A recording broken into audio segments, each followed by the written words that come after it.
A influência das mídias na sociedade. Já parou e questionou sobre isso? Bom, não dá para falar de mídia sem falar de comunicação. Comunicação precisa de meio e instrumentos. Eu sou Laura Marcelo e separei o jornal impresso e a televisão como os meios que levaram, que levam até hoje essa influência da mídia para a sociedade.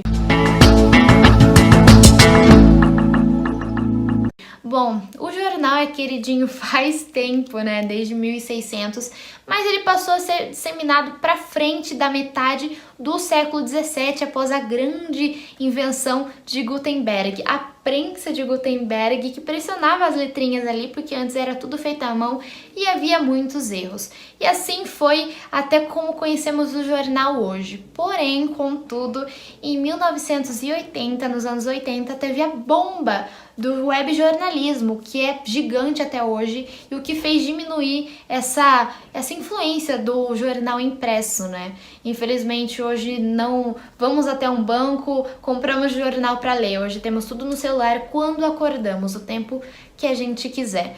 Bom, mas falando em tecnologia, em digital, vamos falar de televisão, porque é muito comum nos lares e em estabelecimentos aí da população mundial, que surgiu em meados de 1920.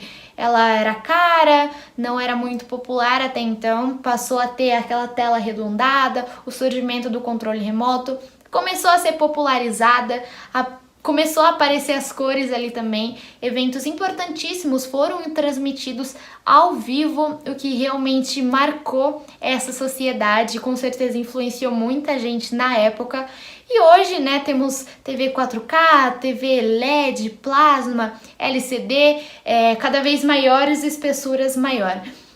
Bom, espero que vocês tenham um pouquinho desse spoiler aqui, os termos históricos antes da gente entrar do problema em questão da influência, que pode ser tão negativa quanto positiva. Bom, para isso eu vou chamar o Matheus para conversar um pouquinho sobre esse problema.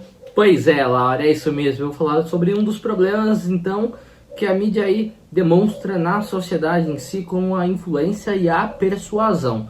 Laura, não é de hoje que a gente sabe sobre essa influência de que a mídia tem sobre as pessoas em si. Isso é nítido até por mensagens subliminares que é veiculado muitas vezes na TV ou tenta ser passado em jornais, revistas e na internet. Geralmente sobre algum assunto que é polêmica e tenta-se passar às pessoas aquilo como verdade ou formar a opinião dos internautas, dos telespectadores, dos ouvintes e dos leitores. Bom, essa influência da mídia pode ser até decisiva para alguns dos problemas que vemos aí na nossa região, na nossa cidade em si, como uma eleição, por exemplo. A mídia pode interferir sim ou não, são questões éticas que a gente tem aí que se perguntar se ela consegue ainda de fato influenciar o eleitor em si, o telespectador em si, a votar em um certo candidato, ainda que isso não seja ético, mas muitas vezes no passado a gente já viu isso, em que a mídia em si já influenciou no voto direto das pessoas, E dizer também que é notória essa influência entre as pessoas mais pobres da sociedade, porque elas têm isso como verdade e sem questionar aquilo que é veiculado, então elas tomam aquilo como verdade. Então essa influência é grande e é perigosa, porque pode decidir eleições, como eu disse anteriormente. Mas quem vai trazer um exemplo para vocês sobre isso é o Alexandre, Ale? É isso mesmo, Matheus. Um exemplo muito claro que eu vou trazer hoje é o caso Eloá, que aconteceu em 2008 em São Paulo. Essa jovem de 15 anos, ela manteve um relacionamento com o Lindenberg de 22 anos.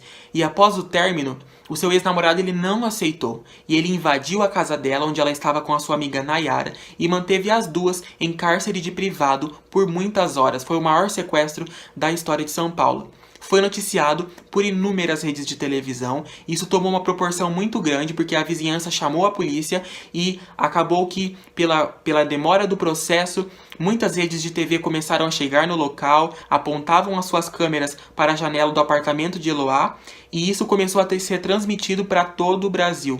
A jornalista da Rede TV, Sônia Abrão, ela conseguiu uma entrevista, ela ligou para Lindenberg no momento do sequestro, ela conversou com ele e noticiou isso ao vivo. Então, as televisões, os jornais, eles mostravam o caso ao vivo e o Lindenberg ele assistia e acompanhava de dentro do apartamento.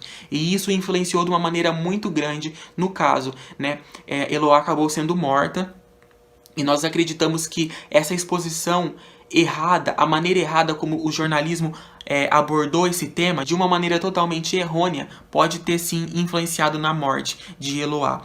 Eu vou passar agora para o Evandro com as considerações finais. Alexandre, esse caso Eloá foi um dos casos que permitiu ainda mais que o pessoal discutisse. Será que o jornalismo extrapola?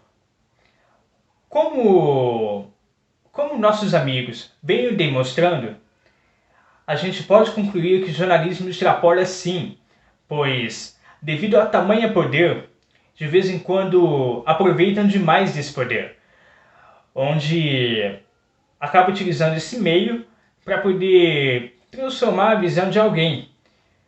Então, a responsabilidade que os profissionais possuem é tamanha que, dependendo do erro que cometer, vai afetar negativamente na sociedade como um todo. Então é isso, gente. Espero que vocês tenham gostado da apresentação.